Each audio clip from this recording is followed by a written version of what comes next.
Good evening, Light Nation and TLC Transformers. We are glad to be in the house one more time. We have something super exciting tonight. Now, by now, you should have seen the information out of what we're going to talk about. The stage looks a little different tonight. And as you can tell, we are not doing our traditional midweek service. So we're going to have a real dialogue. I feel extra special because I'm up here with all these handsome men. So I am completely honored to be here. Now, there are a couple things we want to discuss before we get into this. We want you to share who's watching us live. We want you to share, pull your family in, even though we're going to be talking about black male, because the subject tonight is the struggle is real, and this is about black men in America. So here it is. I want you to pull everybody in to have good conversations at home. So even though we're talking about black men, it does affect black women and black children. So we want you to pull everybody in. Let's have some good conversation, good, healthy conversation. So we've prayed already. I want you to take that time to share the live right now. We know that you're watching from all over, even in other countries that you're watching, so that we can share some informed information with you. So let me go through this first. Our purpose is to provide a safe space for good, healthy conversations regarding race and black males. Our focus, to share our concerns and ideas for strengthening the black family, number one. Number two, to prevent premature deaths. Number three, to provide wisdom on how to stay safe. And number four, to gain insight on how to create permanent change in society. Our disclaimer, this is not a bashing session. We are not racist. We do not hate white people. We do not hate the police. This is about strengthening our community.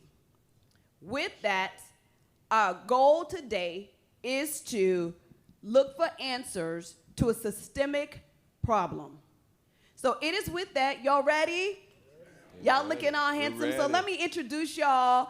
So this handsome man to my right, I got to start with first, is the bishop of this house. Happens to be my honey, happens to be my baby daddy, all that. It is Bishop Dr. Clark. You gonna wave at the people? I think he's nervous, y'all. He's used to preaching up here. To his right is the lead musician. This is David Wallace Jr. To his right, somebody I know a little bit about, is Mr. Andre Newton. He is an administrator in Broward County Schools.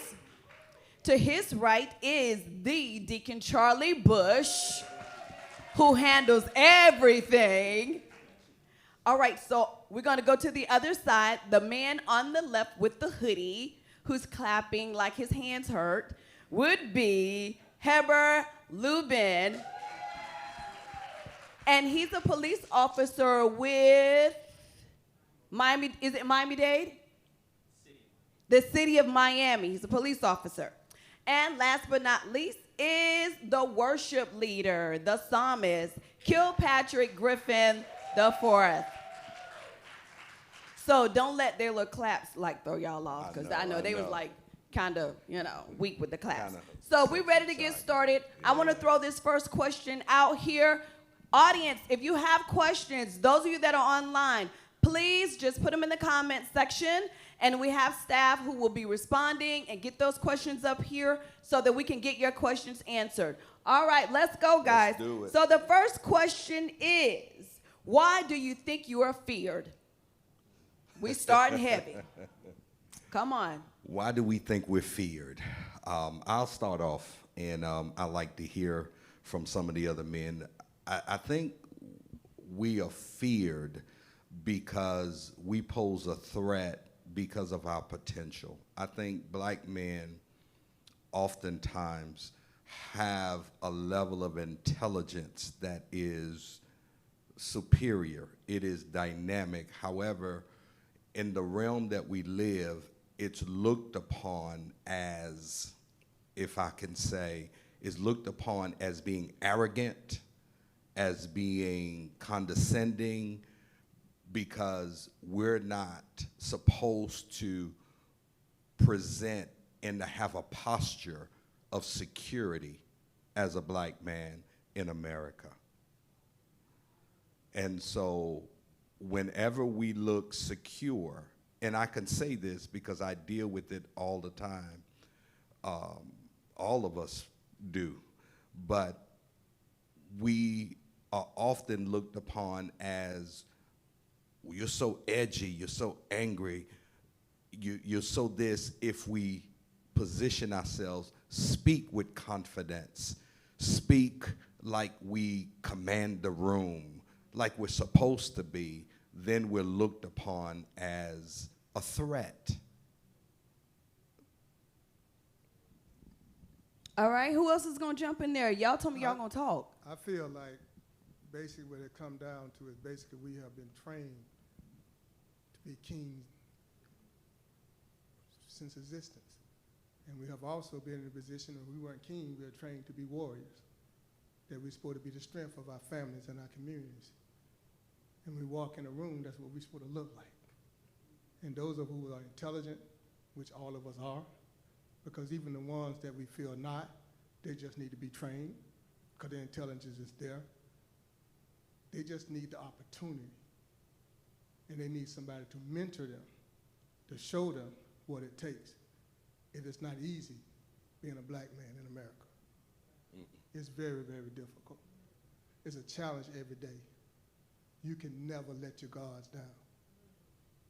That's why that's part of the reason why we have so much stress, because we realize that our aspiration is to be the greatest, because we have so many that we have to be an example for. We have to be example for the women in our life. We have to protect them. And we have to let others know that we will protect them. We have to be example for our young men who are our sons. We have to teach them that, hey, you got to walk in my shoes. Before and after you walk in my shoes, you got to walk in your own. So it gets to the point just like a lion. When a lion goes out there, they treat and they train their cubs to be the best, to conquer the jungle. And that means that we're in a position to, whatever is coming after us, because there will be many, we need them. But more than anything, we're the men of God. Don't let nobody fool you. Because every one of us who is successful, we realize that our day starts with prayer. And our day ends with prayer, because we need that protection. Because there's too many enemies out there for you. It's too many. And they come in all colors, all sizes. And those who do not have that strength from our Creator, they cannot sustain. And that's when you start seeing the mental health issues, because of racism, it tears us down. That's when you start seeing the substance abuse issues, because they realize that they have such a burden on them that they must maintain. But you gotta have God with you to fight those demons. So I just feel like that is what people see. I know for a fact myself, I'm a school administrator, and when I walk in a room, I remember one time I walked into the school board meeting, and the meeting wasn't even about me. But when I walked in the meeting, all the board members want to know who I was. We had hundreds of people in there, but they want to know who was that man walking in this room. And that's why everywhere I go, I can be outside cutting my grass. I will always have my shirt on, my jeans on, and a pair of boots on, a cap on, doing my work. But I'm going to be presentable, because you never know who is walking up on you and what their mission is. And that is the war. We at war. We are really at war. And we have to have that strong spiritual foundation to sustain. Because I have data about black men and our health. It's telling us how our health is being deteriorating. It's telling me that, hey, as far as we live 6 years less than our wives, 6 years less. I have data saying that. And they start talking about how some of us started leaning on other things to get that strength. So that's what I see. And then last, I would say this, is that I share with a lot of young people, especially of African descent, of people of color in general, when they want to compete in this world, you have to be the best. You have to be absolutely the best. And you have to remember that when any time you walk into a room for an interview, that's us. 60% of your interview is when you walk in that room. When they first put their eyes on you, the powers to be make a determination whether they even consider you to be a person that represents their company or work for them. Wow. That is why they fear us. Because those of us who are successful, we understand that. And no matter where we go, we walk with our head up, never with our head down. So what you're saying is that it is the way the black male presents himself that others perceive him to be a threat by his posture or the way he carries himself? Yes, ma'am. So let me ask you this.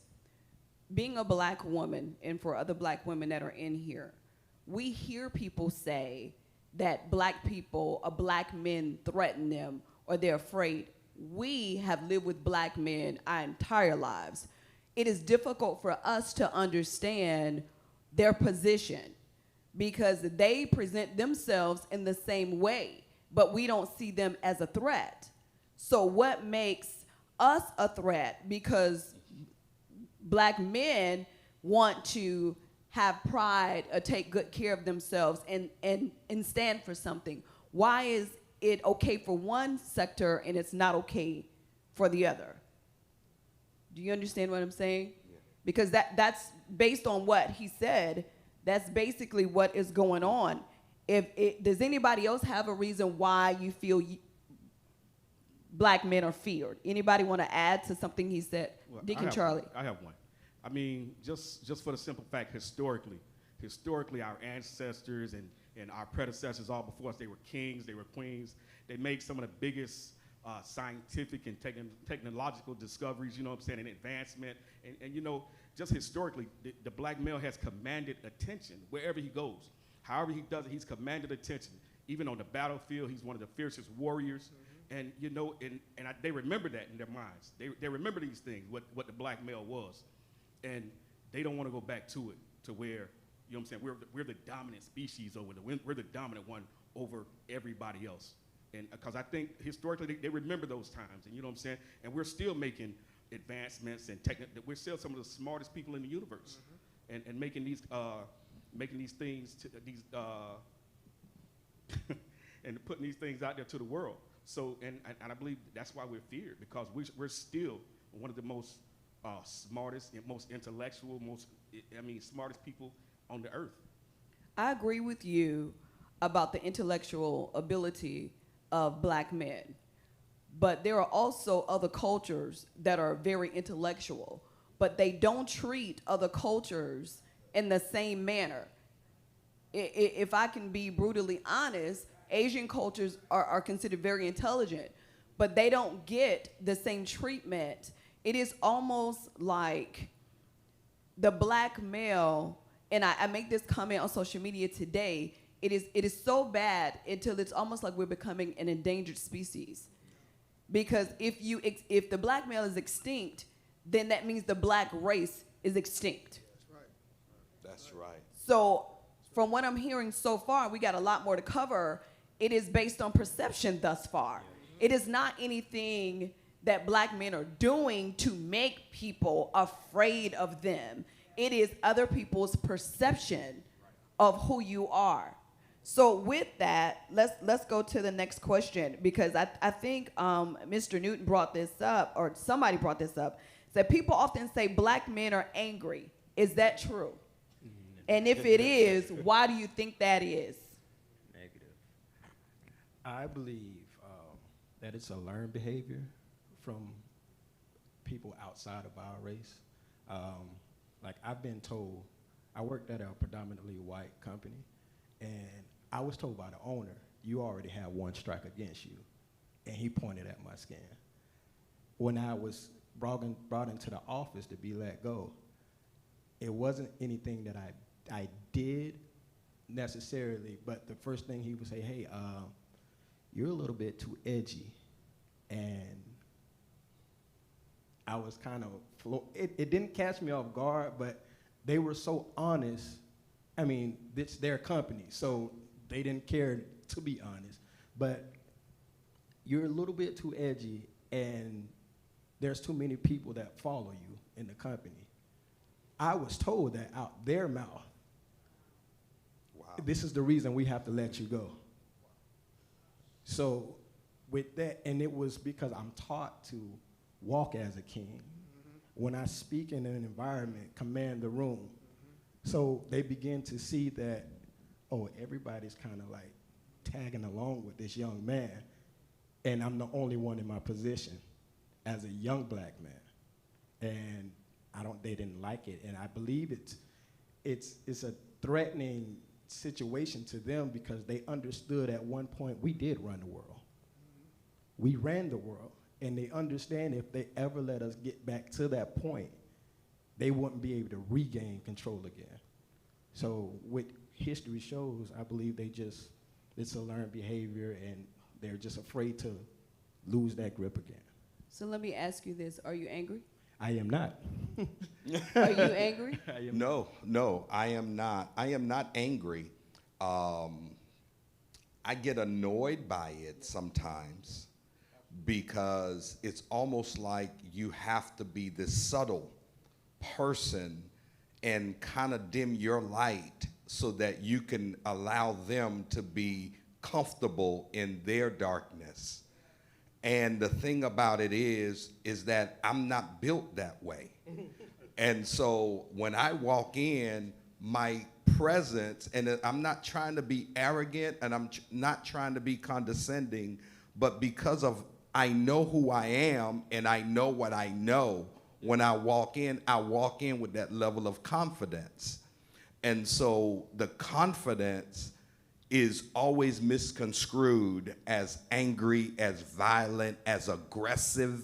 You hear all of those words, and it's almost like even though you know what you know, and you could even be hired to lead something, but you must lead in their presence as a subtle, soft-spoken. That's considered acceptable coming from us, and that's not in our DNA.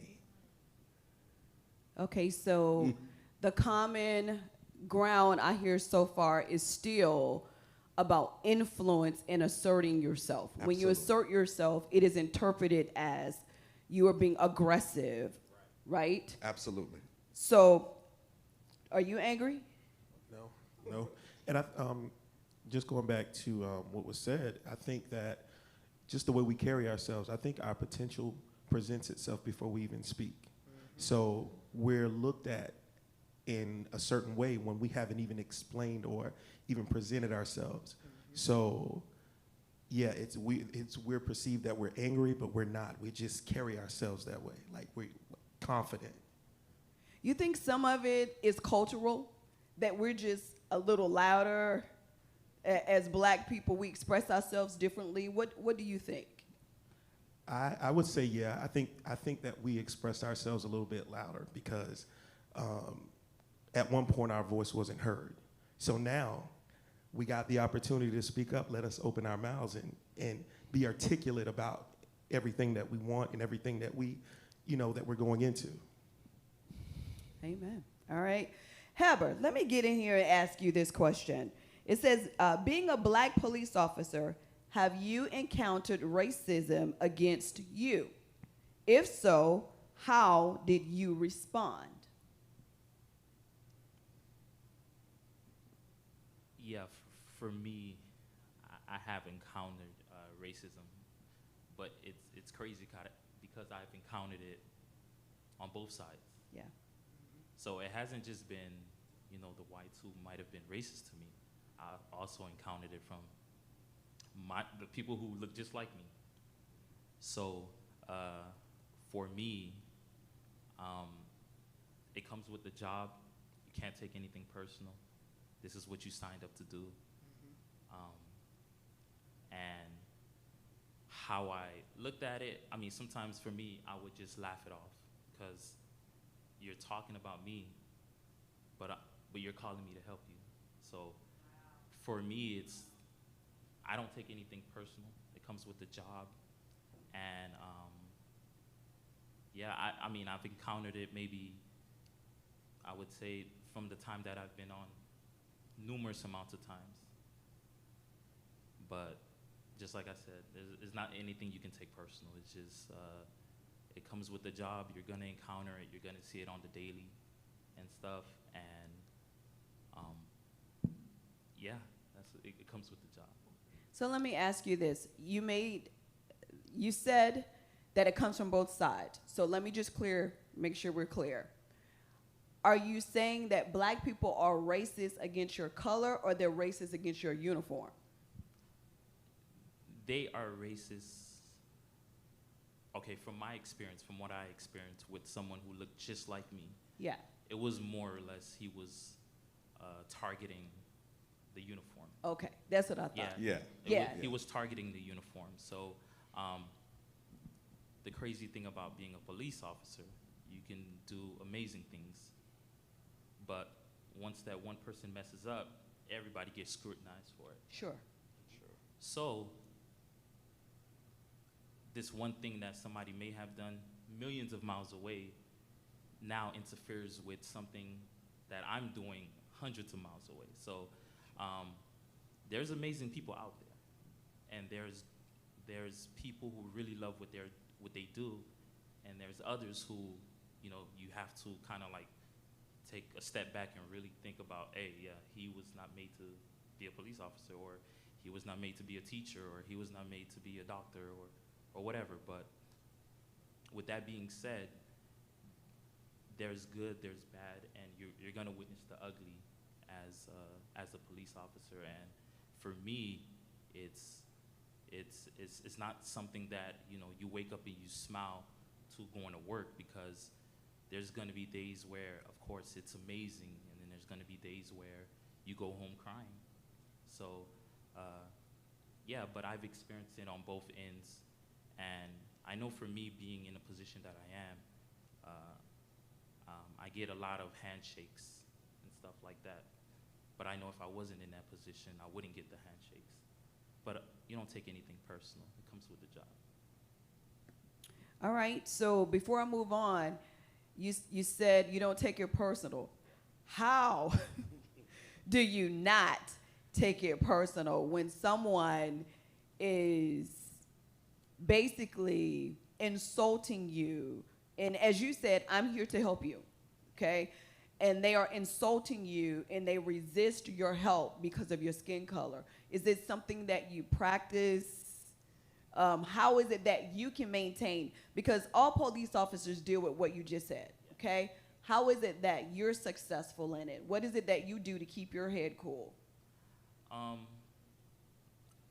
guess there's a balance at work for me. While I'm at work, I constantly listen to gospel music. So me listening to gospel music in my car keeps me balanced. And I have a daughter at home that I really, really love. So for me to jeopardize someone else's, what they think of me, I am me, myself, I am not going to jeopardize that. I have a wife, I have a daughter at home, and if you don't think about what you're doing before you do it, then that's when you take everything personal.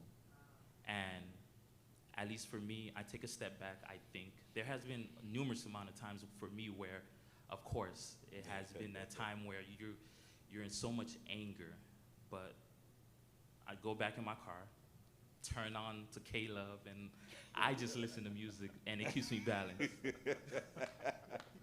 Good answer. Okay, good answer. So Jesus definitely helps. Yeah, he Yeah, does. Jesus He does. definitely helps. He's just like, okay, come now, Jesus, I need you to help me. Thank you for sharing that and for being so honest. All right, guys, let's continue. Is this good conversation? Yes, it is. Okay, so the next question I want to ask is, what are the most crucial changes that we as African Americans must make to face our future effectively? If we don't make these changes, then we're talking about the extinction of the black generation altogether. But what changes do you think we need to make right now to save black men? Oh, me off top, we got to start loving and supporting one another. And I think it's too much of crabs in a bucket when it comes to our race, and when we look at each other as black men. I was raised in an era where if you looked at me wrong, we didn't even have to say words, but I felt some type of way about the next man that looked exactly like me. And we could be in the street hard down fighting over, you looked at me wrong way. Oh, okay. And I've been raised, that's where I come from. And that's why I constantly still see right now. And even where I live, predominantly black neighborhood, not even last week, there was gunshots right outside of my window. But when you go outside, it's all of us. Like, there's nobody else. Everybody looks like this. What is making you guys so mad at each other where we want to put each other in the ground? And I just believe once we start loving on each other, supporting each other, things will start to change instantly. Instant gratification. Okay, so before we allow somebody else, I want to respond to what you said. I get that we need to support each other as a culture, as a black people. Perhaps some of the anger we talked about earlier is why we react that way against each other, is because you cannot react that way against the other race. Right. Because there'll be repercussions and consequences that are beyond just what happens when we hurt our own people. Sure. So when someone is confused or pressured or angry, even as Mr. Andre was talking earlier, I think we retreat against those who are in the trenches with us. That's why when trouble happens, we loot our own neighborhoods. Right. I never understood that, but when you're angry, you have to get that anger out somehow. And I think that's what's happening with black on black violence, is that they have to get this out somehow. And I think the targets that are closest to you are those that look just like you. Does that make sense? I agree. Absolutely. I agree. So let's go a little further with that question. What are the most critical changes, someone else, that needs to happen right now? We need to understand our culture. We do not know our culture. We don't know our history. We don't know where we came from. There are some groups, they teach their history at home. They do not wait for another society or another group to teach their children about who they are. And see what happens even with some of our white brethren, the problem with a lot of them is they don't understand us. It's because they've been taught certain things about us, and that's what they believe. So, like you just said earlier, perception is real to them. So that's all they knew. So when I was in the United States Air Force, all of a sudden they sent me to North Dakota, and some of those people had never, ever in their whole life seen a black person other than on television. So just think what they were seeing on television. Looking at Chicago, looking at Detroit, so that's what they're looking for me. I walked into a little small, let me tell you this another story. What I have to talk to y'all about one day. But anyway, when we get in there, we go into the little store, right? Mm-hmm. And outside the store, I see these churches. All the cross are upside down. So I didn't know what was going on. Now here we are in the middle of nowhere in North Dakota. I'm 100 miles, 150 miles from the base. I'm checking on all these nuclear weapons and the nuclear bases. And I didn't understand what was going on, but I was smart. You keep your mouth shut when you don't know nothing. Just keep on looking and listening. After a while, it'll come to light. Yeah. And what those crosses were, devil worshipers. Anytime you see them upside down crosses, those are churches of devil worshipers. So I'm in towns like that, and I never forget a little baby, about 5 years old, that's all she was. She walked up to me, and she rubbed her hand on my hand and looked at her hand, because she never see if it would come off. Yeah. Wow. Now, am I to get mad at her? She's just a baby. She is interested. You know, she eventually, of course, she would be taught other things, and that is what a lot of things happen. Me, I'm a different type of character. First of all, I'm the great-great-grandson of a Klansman. My great-great-grandfather was head of the Klan in the state of Alabama. My great-great-grandmother was the person that he got involved with. And my granddaddy was the first grandchild of that group. So my dad, when he came to Fort Lauderdale, he didn't fear that kind of people, because you've been around them all your life. You understand what they can do and what they're capable of. And now here we are. I really feel that ignorance is what makes not only our people do things they have no business doing because they don't know who they are. Nobody taught them at home. Because everything starts at home, just like you were just talking about your baby. When you go home to that little girl, every day, it's something you got to tell her about your day. Because she's going to ask you, Daddy, how was your day? And you're going to tell her. The Lazare, they've been around their kids. I've been around y'all kids. They're great kids. But y'all always kept it real. If you don't have nobody to teach it to you, then you bound to learn and believe anything.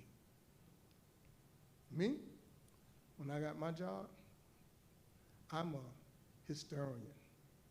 I collect all kind of art that goes back to our culture. If you come to my office, you'll see it all over the walls. I'm not hiding who I am. If you want to hire me, you're going to hire me because of who I am. I'm a man, and I'm going to do the right thing. That's what it's all about. In the end, it's all about doing the right thing, trying to make the right decision.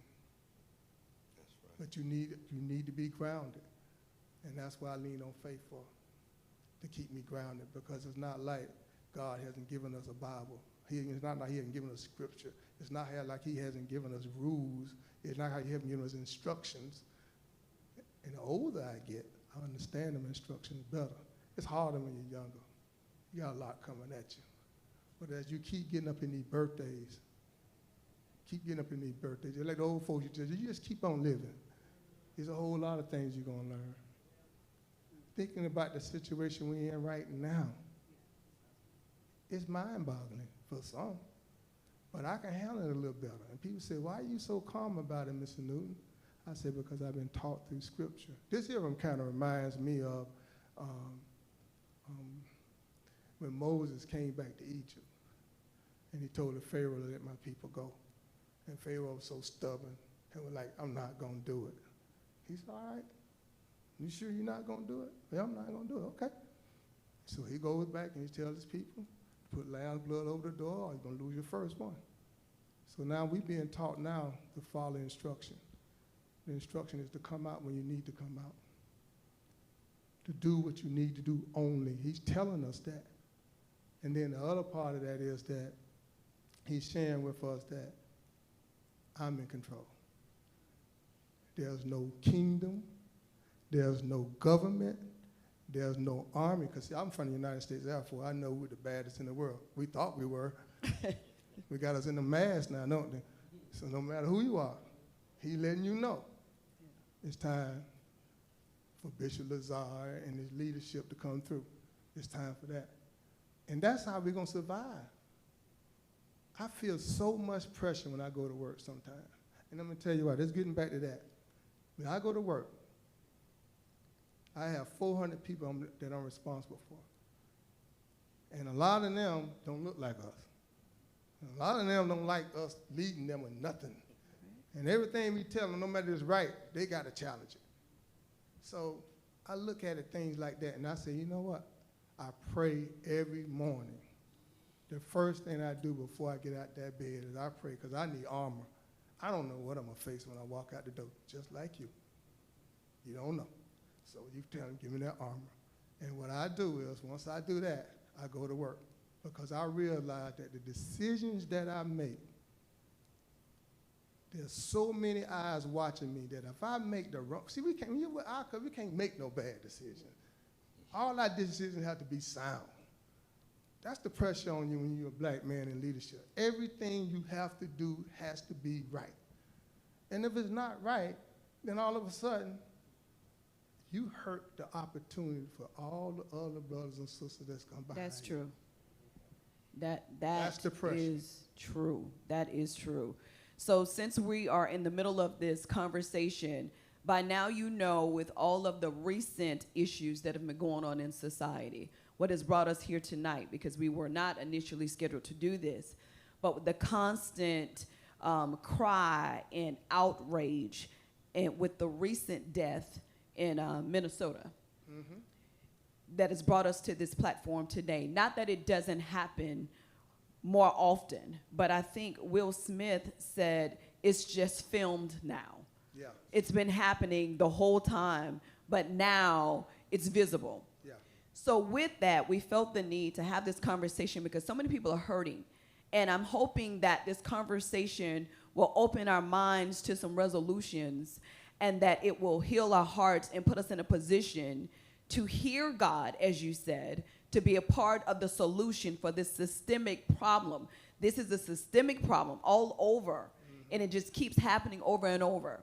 Yes, we pray. Now, I'm a pastor, he's a pastor, and we pray, we believe God, but we are also human, and I'm a realist. And I love my people.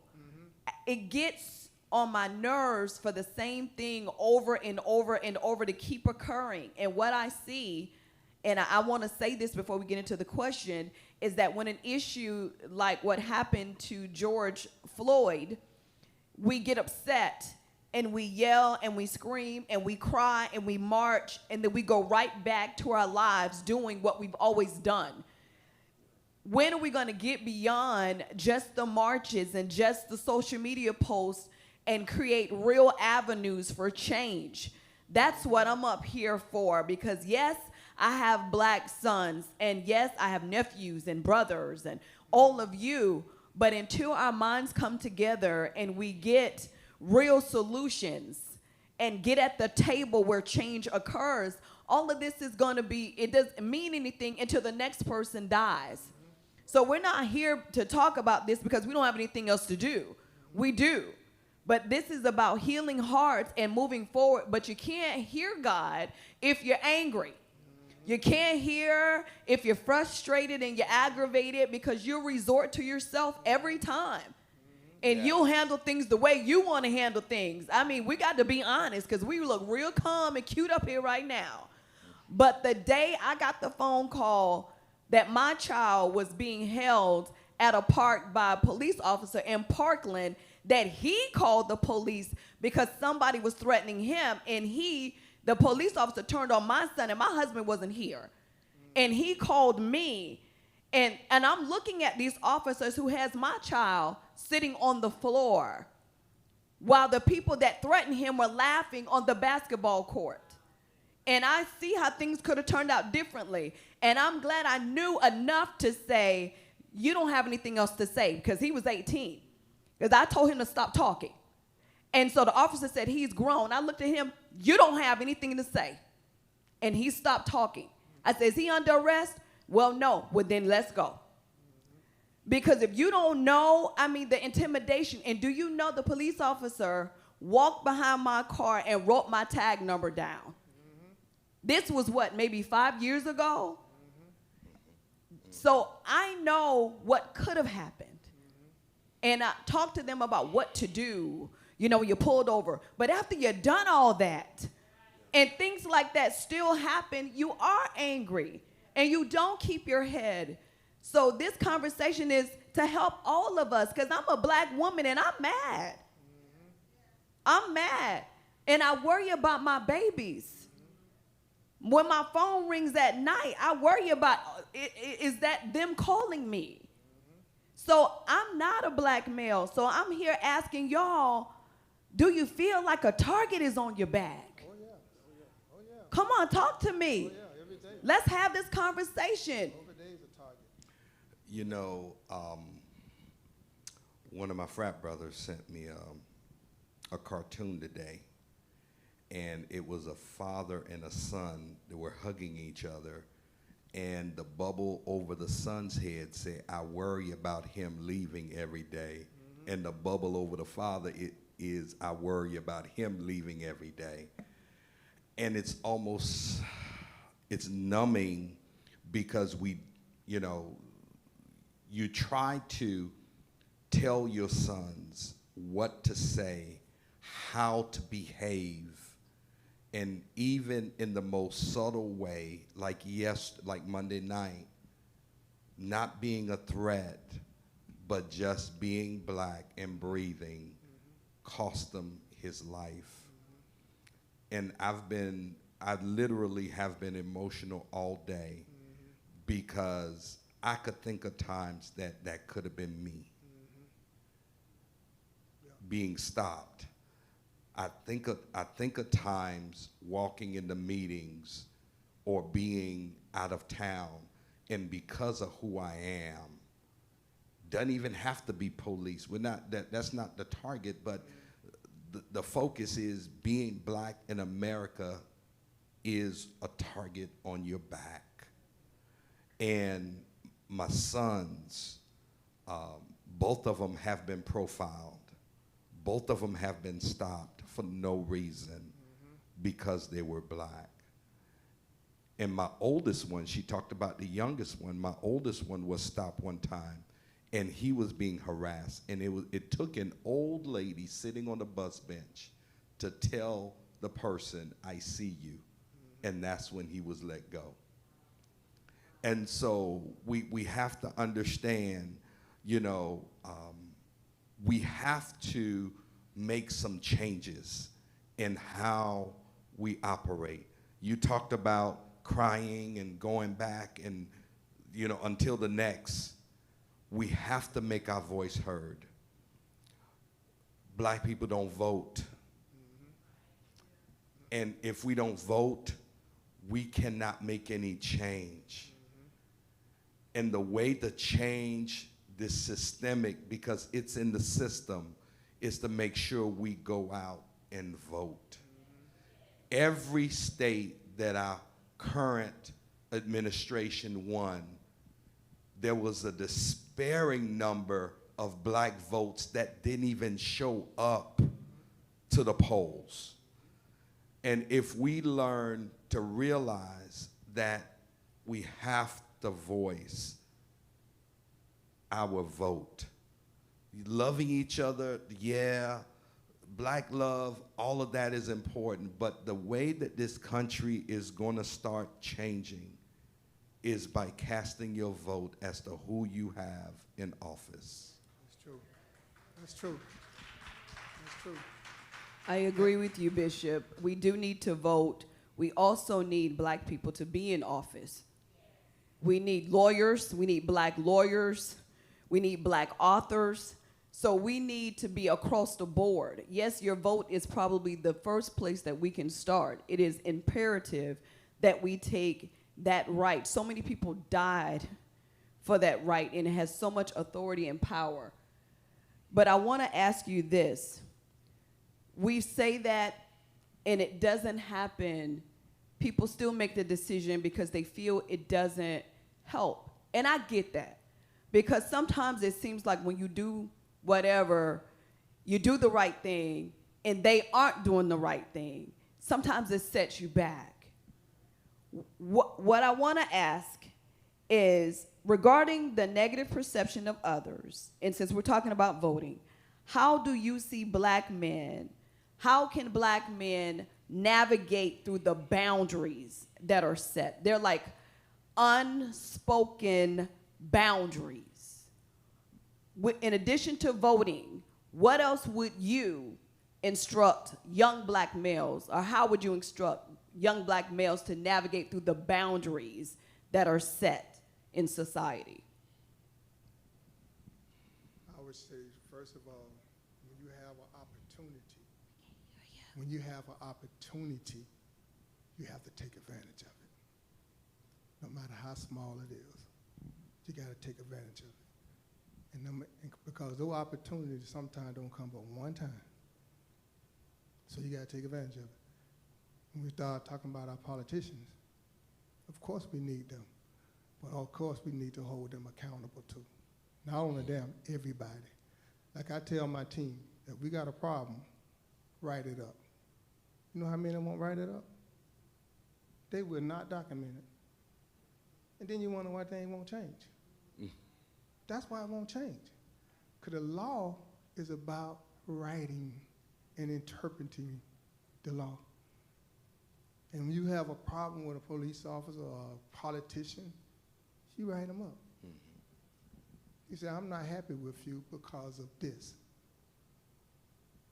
I just recently wrote something up because what I saw on First Street, when I saw them homeless people in them little tents, I had a problem with that.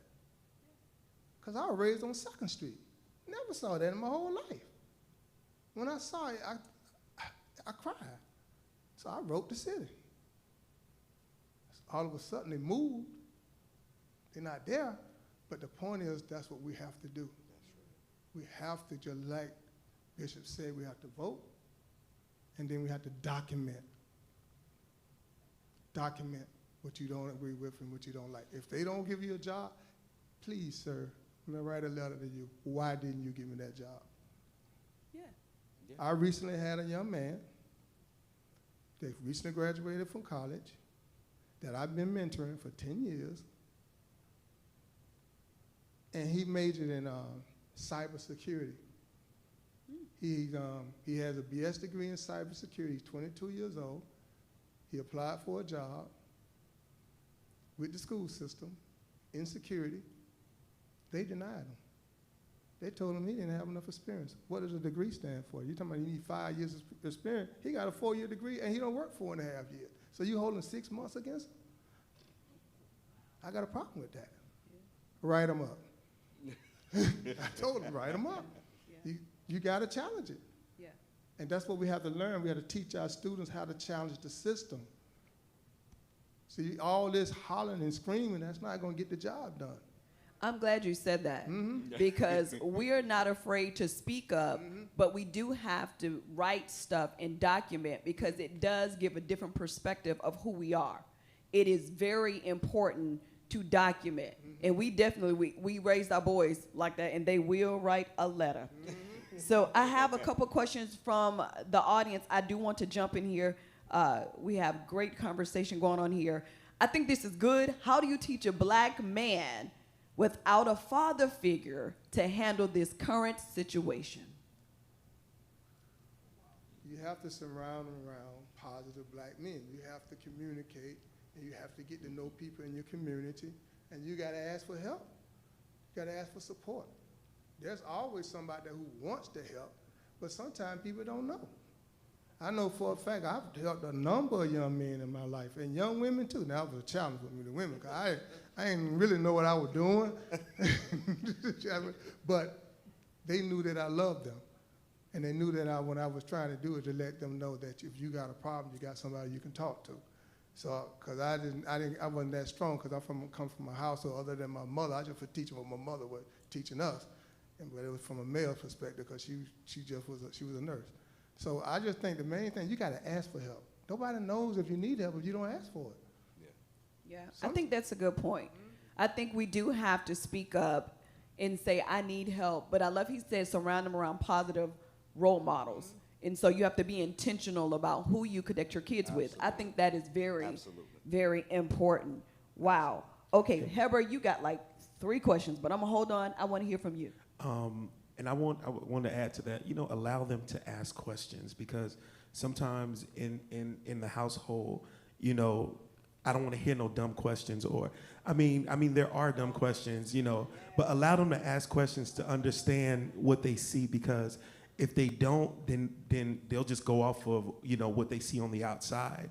And if we're not showing them on the inside, because we're not allowing them to get answers to what they're seeing, then we just putting them in the same boat as everybody else. Wow. That's true. Excellent point. That's true. I think that is excellent. I think you do have to have those hard conversations, allow them to ask, and you are right. There are no dumb questions. And explain it to them. I think that is important. Absolutely. Oh, wow. Okay, so Bishop, I got a question for you. You often talk about your first blatant encounter with racism when you moved from New York. Please share briefly what occurred, and I want you to explain how that still affects you today. Absolutely. When I first moved from New York, it was the second year I was here in Florida, and I was attending Nova High School. And where Nova is in the city of Davie. Davie historically was known as a very rough area as far as racism is concerned. And so after football practice, we had to keep our helmets on to run to the bus stop because there would be kids that would be throwing rocks. And so we missed the bus that day, so we had to go catch it at Broward Community College. And so on the way there, we were chased by a group of white kids with dogs, bats, and chains. And they cornered us, and they told us that you, the N-word, are not welcome here, and you need to be out of here before sundown, or else bad things gonna happen. And they cornered us and intimidated us, and we were, 15-year-old kids. And so these were grown men that cornered us, and that stuck with me because I'm looking at the dogs, barking, jumping at me, and I can't say anything, I can't do anything. We're outnumbered. And many times I thought about, let me just swing at the dog or somebody. Somebody gonna get a good lick. But then I, being in that age, didn't know. So I internalized that for years. And every time I face racism, it brings my mind back to being in that parking lot, cornered. So it was kids and adults. It was adults that came after us, but we were kids. Oh, okay. I thought Yeah. you said it was Yeah. kids. Okay. So you said that still affects you now. Absolutely, because that was my first interaction in Florida, really with Caucasians in that sense. And then it's like even dealing with school administrators back then being, only 6% black at the school, now I start looking at their interaction with me as being different based on that experience, because now it's almost like I had an epiphany that I'm not considered equal with everybody.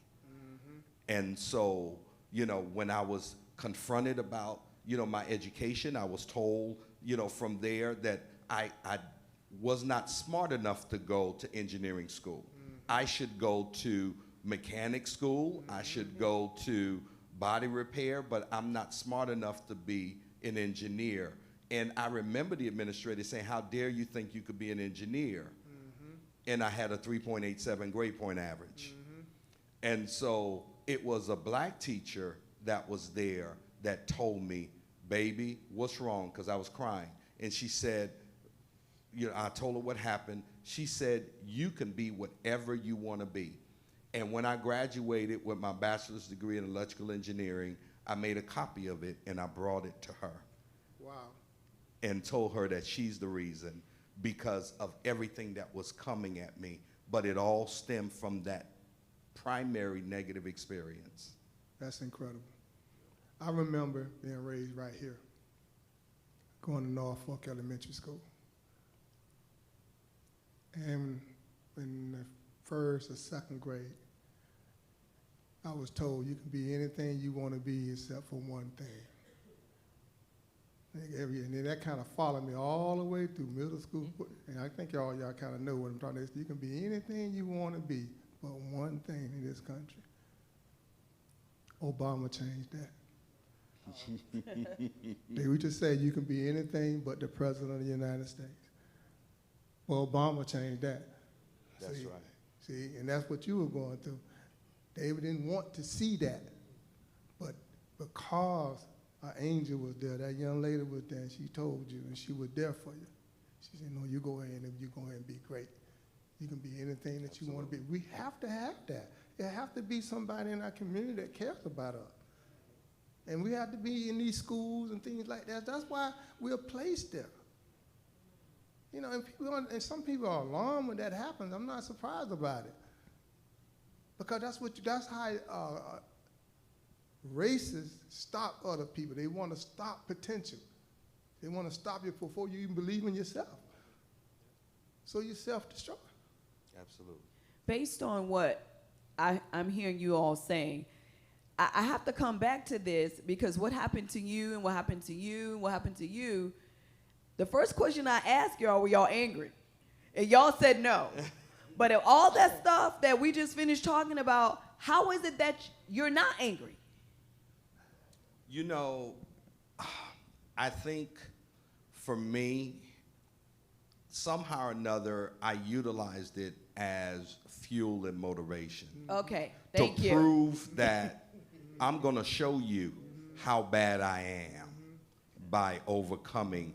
And the fact that I can overcome certainly tells me that I won.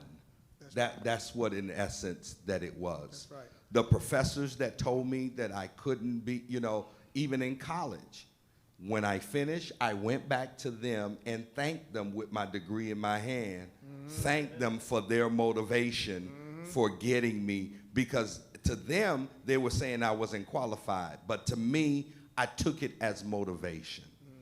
One of the things, let me jump on this because I happened to be with you when you were in college. I don't want people to think that it was just something you experienced in high school, but you experienced that all the way through college as well. Absolutely. While you were matriculating toward your engineering degree. So I think what I hear you saying is that black men, you have a choice to make. Either you can stay angry or you can use it as fuel to move you forward. Absolutely. Toward whatever it is you want to accomplish. Is that what you were saying? Correct. Correct. Absolutely. And I think one thing, too, and I look forward to hearing from the young men, too, because I think from our perspective, you know, we come from the same era, and in the fact that we looked for men that were role models. It didn't have to be someone with the same degree, but someone that lived long enough to be older or a senior citizen. We looked at them as valuable because we know they had to survive certain things. And so now it's almost like I see myself as a bridge builder. I don't see myself just as a preacher, but as a bridge builder. It's my responsibility to get the young men to realize that you can overcome and offer that positive perspective, because it's never going to be easy.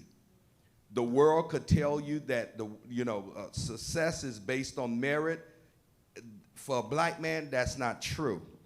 It is on twice the amount of merit that they can't find anywhere else, and then they'll put you on probation to give you a half of an opportunity. Now, Bishop, wait a minute. wait. I got to jump in this because I know those that are watching this, what I often hear is that we play the black card. And so based on what you just said, I need you to clear that up, because it's said a lot about us. Anytime we bring up race, right, even if it's true what you're saying, they're saying you're playing the black card. And what was it when they used to let you in based on color? They got rid of it. Affirmative action. Affirmative action is gone now. So how do you draw the line that this is not me playing the black card, that this is my life and this is what really happened? Because I think some people don't write it, Andre, because you're going to be seen as a troublemaker, or you're playing the black card, or you're making everything about race. So how do you balance that out? Well, it is a black card. And the reason why it's a black card, because we can't hide who we are. We can't hide this. But and I think what? they gonna mean it in a label you. They mean it in a negative sense. I know. They're going to label you no matter what. They're going to label you. You know, they ain't going to say that Bishop Lazare is an outstanding engineer. He a black engineer. He ain't going to say Mr. Newton is an outstanding school administrator. He's a black administrator. You know, you're going to get that. That label comes with you, and you cannot eliminate it. They ain't gonna say you outstanding police. You're a black police officer. You know? There are other people, they could just be an engineer. They can just be a lawyer. You know? But that don't come with us. That's right. That's good. Herbert, Kay, y'all just passing. Charlie, y'all just gonna ride this one out? Well, no, not really, because I mean, from the time I was a little boy, my dad always taught me, listen, you have to be the very best at whatever you do. You can't go in and just push the wall down slightly. You got to kick that thing down with some force, use some power. So whatever you do, you have to be the best at. You know what I'm saying? No matter what it is, you have to be twice as good as the person next to you. And I think I really realized that when I moved away from home. When I went away from home, I went to submarine school in Groton, Connecticut. Wow. And I was the only black kid there. I was 20 years old, the only black kid in submarine school. And I was surrounded by, I mean, Asians and Caucasians and everybody looking at me like, oh, you here to fail. You that token black guy. You here to fail. Wow. And I'm like, oh, okay. And again, I got angry, but I used that anger as motivation to prove everybody wrong. I'm going to be at the top of my class. I'm going to show all of y'all that I'm going to be the best. I'm going to graduate before all of y'all. You know what I'm saying? At the top of the list. So, and that's what we have. That's what I had to do all the way coming up, because that's what my father instilled in me. You have to be the best. Mm-hmm. Get your mind right. Renew your mind and check your heart. Renew your mind and check your heart. Make sure you're doing it for the right reasons. Make sure you're doing it for the right reasons, and get your mind together, son. That was his thing always. Get your mind together. You know what I'm saying? Make sure that you're thinking right, that you're thinking straight, and don't let anything detract you from your purpose. Amen. I know myself, I had to adjust a little bit. And the reason why I had to adjust a little bit, because I know for a fact when I walk in, I look like a strong black man. I look like one don't be messed with. You know, I look like that. So I had to learn to be humble and kind. Yeah. I just had to learn to humble myself a little bit and to be kind. Now, I would let them know, don't get it twisted. Don't go but so far, because I will say something. But I'm not going to say something unless I'm absolutely right. And I got that from my father. My father used to tell me, say, son, if I'm wrong, tell me I'm wrong. But there's no gray areas. It's absolutely. Because if you don't do that, you just disrespected me. So that's how I look at it. You know, when I work with people, when I say something, they know he's absolutely got it down pat. Because usually he's going to stay a little humble. If it's a little gray or whatever, a little muddy, I try to stay out of that. And I think we have to pick our battles sometimes. Yes. You know, we have to pick our battles. I mean, in some battles you're going to lose. But the point is to win the war. Yeah. All right. So our time is going really fast. I do have quite a few questions I need to get through so we can end on time. Heber, everybody want to hear from you, man. I got so many questions. Some of them I'm not going to ask because I just think it's probably putting you on the fence. And like, I don't know. So I'm going to ask you this. If you had, at this time, would you be able to trust your partner if they are of a different race? Yes, I would. And the reason why I say that is because at least the colleagues that I have around me that I surround myself with, I trust them. I trust them to death. And I'm not saying that because of what we're going through, or I'm not trying to get a positive response, but the people that surround me or that I surround myself around, I know they have good intentions. I know like their heart is in the right place. And with every job, we all don't like who we work with. And let's be honest, there's some that I work with that I may never speak to. But that's every job. But with who I surround myself with, yes, of course, I trust them. And I believe they trust me as well because they know where my heart is and they know what my intentions are at the same time. And at least for me, just like I said, I'm not going to jeopardize what someone think of me for my career. I am not going to do that. So, yeah. I think it would be hard not to trust the people you work with as far as a police officer, because it's bad enough that you have to be concerned about the environment you're going in, and then you got to be concerned about your partners as well. So if you are unsure, I can see probably doing more damage to each other than the situations you're going into. So I would think you would have to. I mean, regardless of the race, but they did ask that question. The second question for you, what are your thoughts on police reform? Do you have any? No, I do not. I don't have any thoughts on that. Yeah, I do was not like, have any thoughts on police reform. I'm not gonna get into politics, so I don't have any thoughts. Yeah, and I'm just gonna skip the other one. Okay, so another great question came in though was, how do you get the target off your back?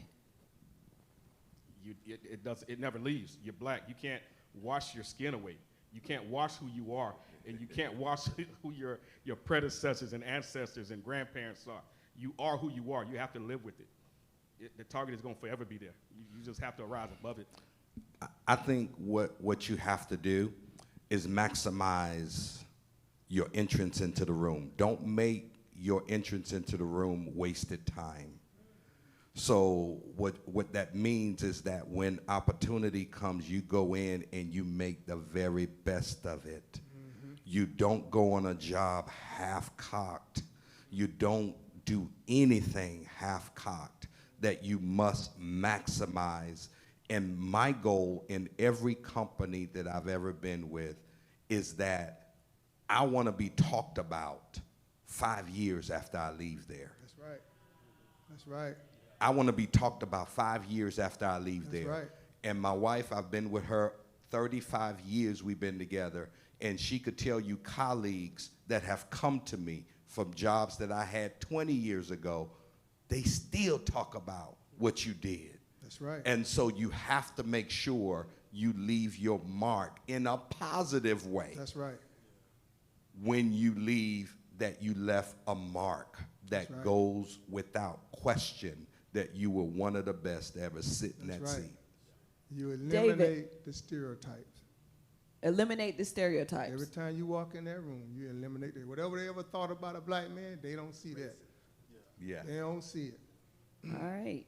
David, let me ask you this question. Why is it so difficult for black men in this culture to be themselves? It's a loaded question. Yeah.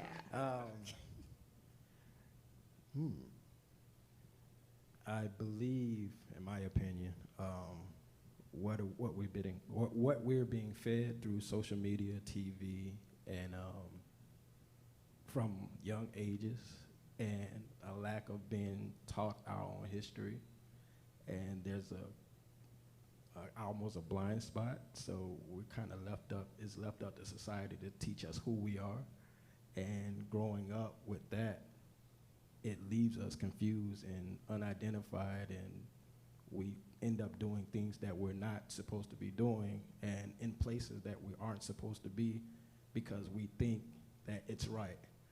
I believe the perspective that's pushed upon us coming up is the reason that we're in the situation that we are in.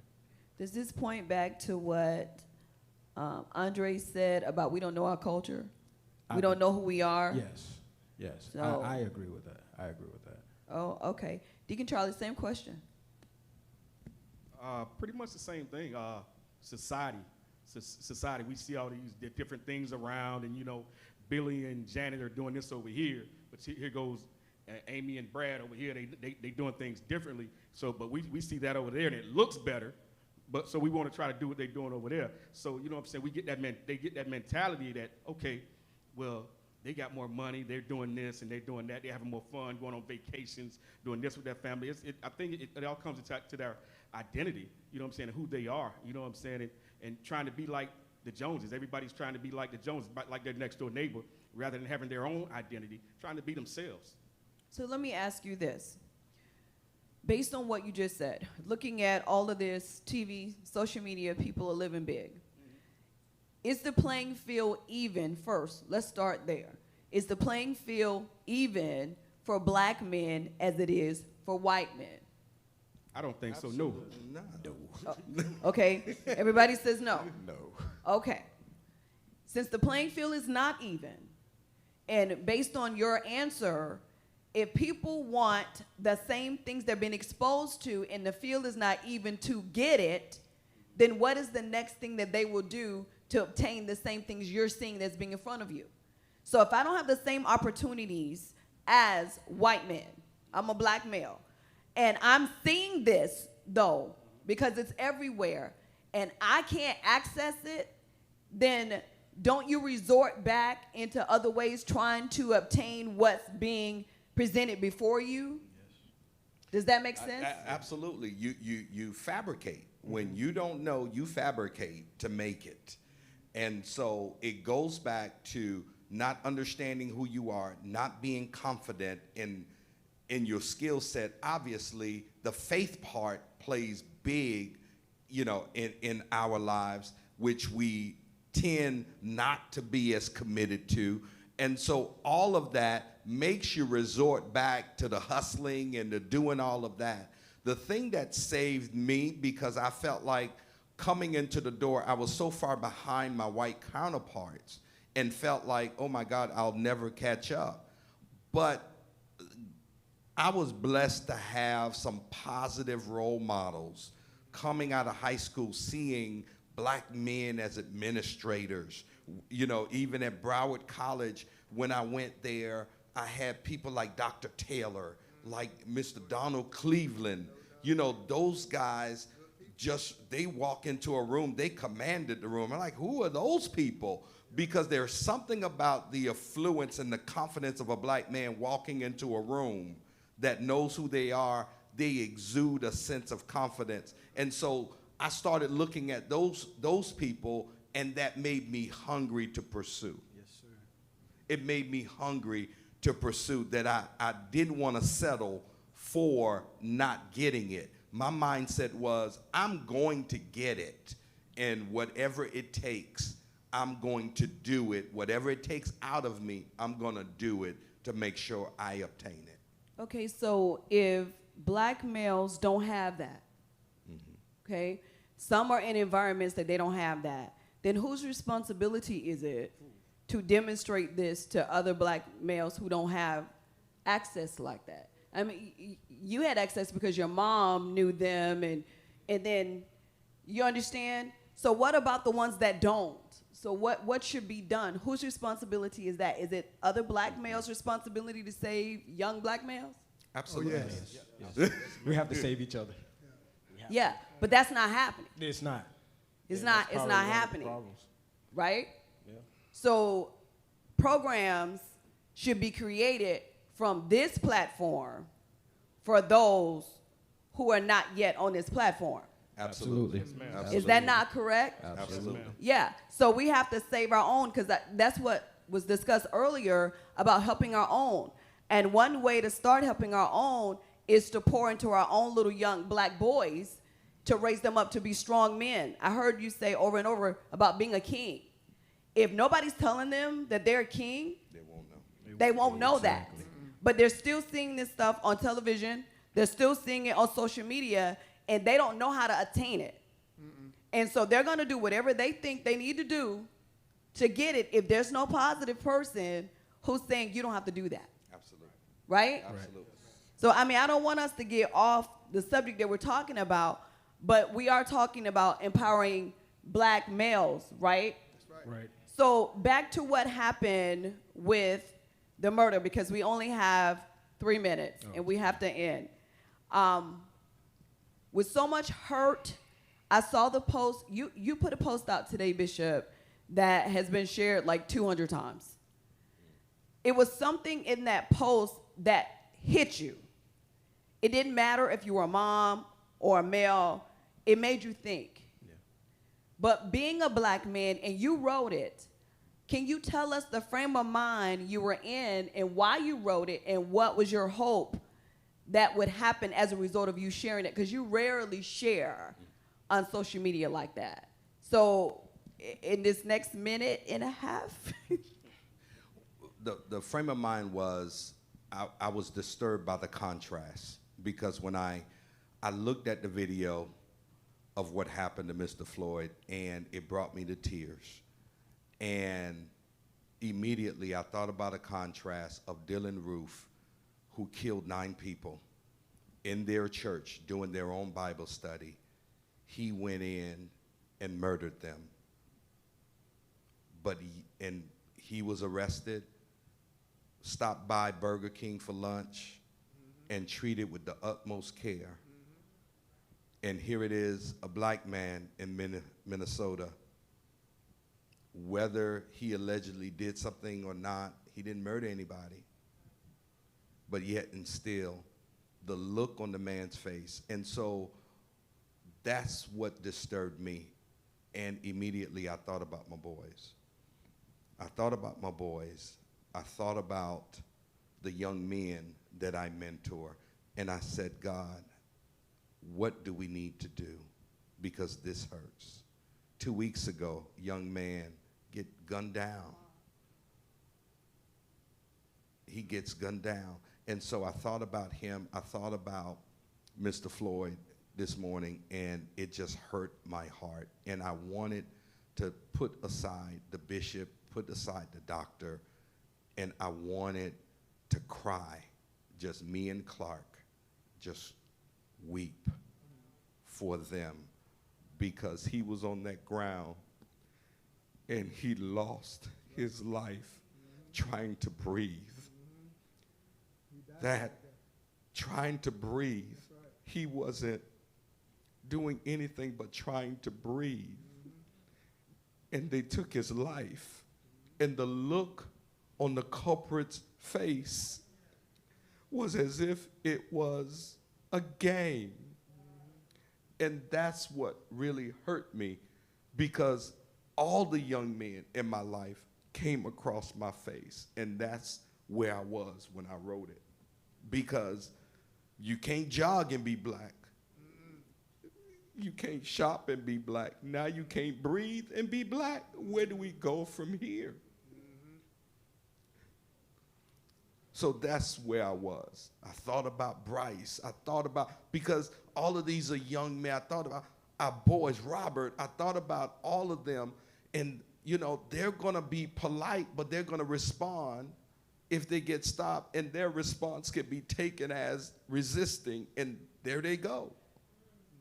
And they're being recorded, prophetess.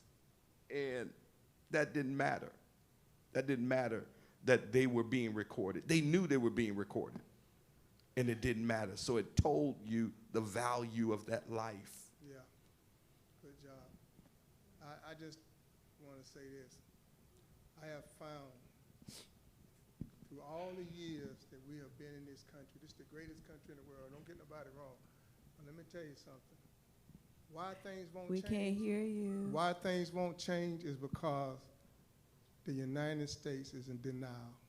It's been in the denial forever. It would tell you things got better, but you still denying the fact that there's racism in this country.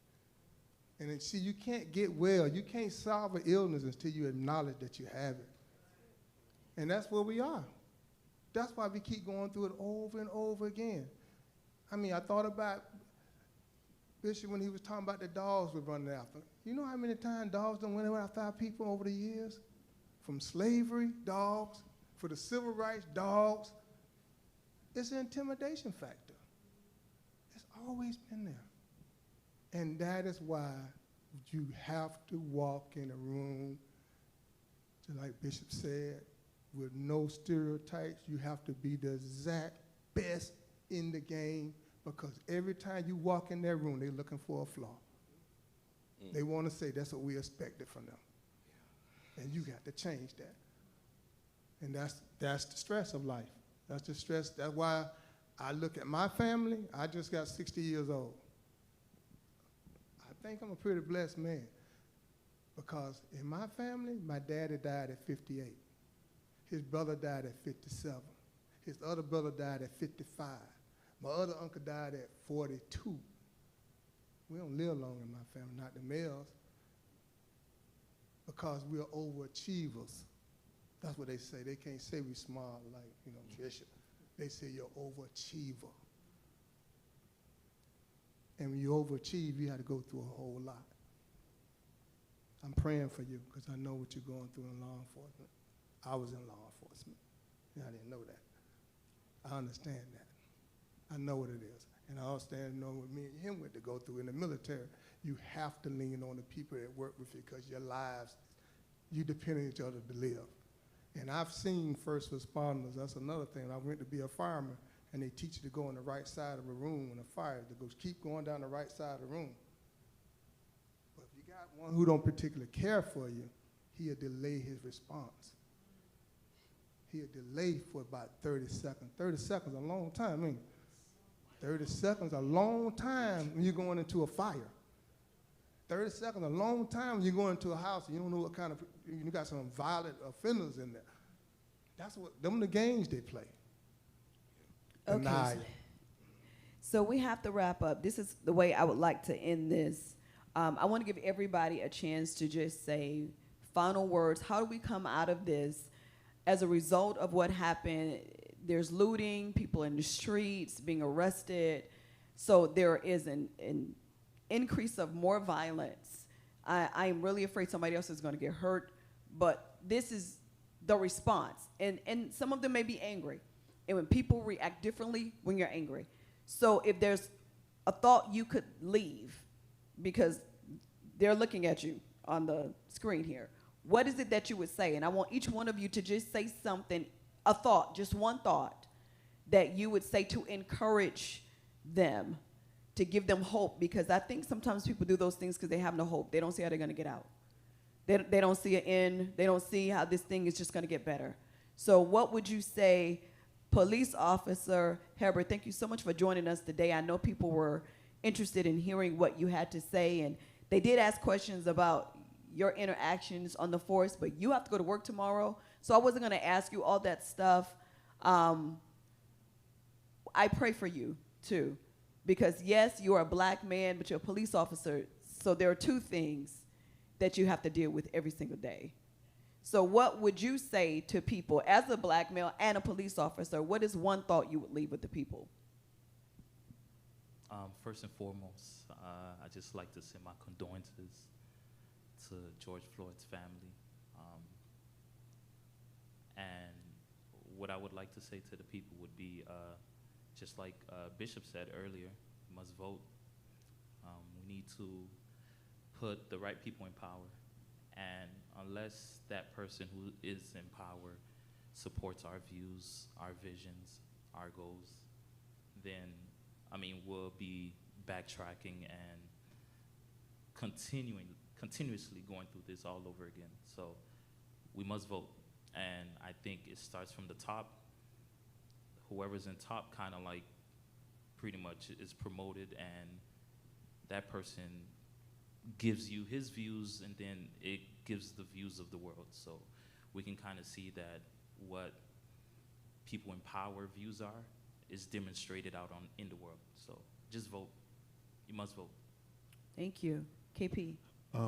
My thing is, I'm afraid that because everything that we're seeing is becoming, we're seeing it more, and my fear is that it don't become normal or numbing to the point where when you see it, it's just like, okay, well, that happens, you know. I want us to continue to educate ourselves and continue to surround ourselves with people that, you know, that have maybe a little bit older than us, to give us that wisdom, the direction that we, you know, we don't have, and not just push it away because this is what you see all the time. We have to keep ourselves educated, and we have to, you know, understand that we have to keep fighting. If we don't, then we already lost right there. Well, I think that was very powerful, that we don't build up a tolerance to the pain, to seeing it, that we become desensitized, that when it happens, you're just like, oh, well, you know, it's whatever. I think it's very important. Thank you. Deacon Charlie. I would say to everybody, you know, it's okay to be angry. Get angry. Be angry. But don't let that anger control you to do foolishness and stupid stuff. Let that anger motivate you to do something positive, to be better, do better. You know what I'm saying? To bring your brother up, bring your sister up, bring somebody up, and show them the right way to go. You know what I'm saying? But keep your anger, but don't let it rule you to do ignorance and make bad decisions. Thank you. Very good. All right, Mr. Andre Newton. History repeats itself. If we don't do something about it, it'll continue. That is true. Very true. Thank you. David. I believe, again, love.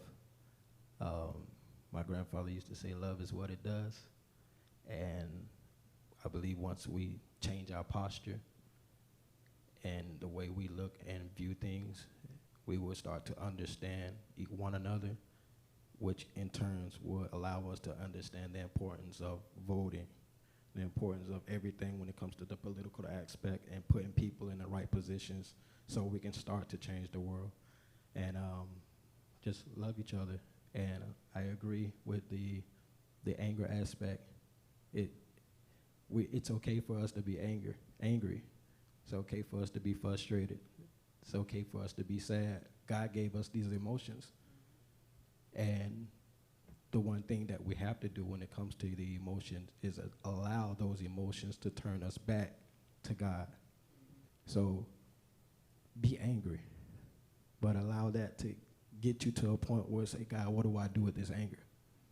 And only then it will be then when God will be able to instruct us to do what it is that's necessary for us to make proper moves and to shift.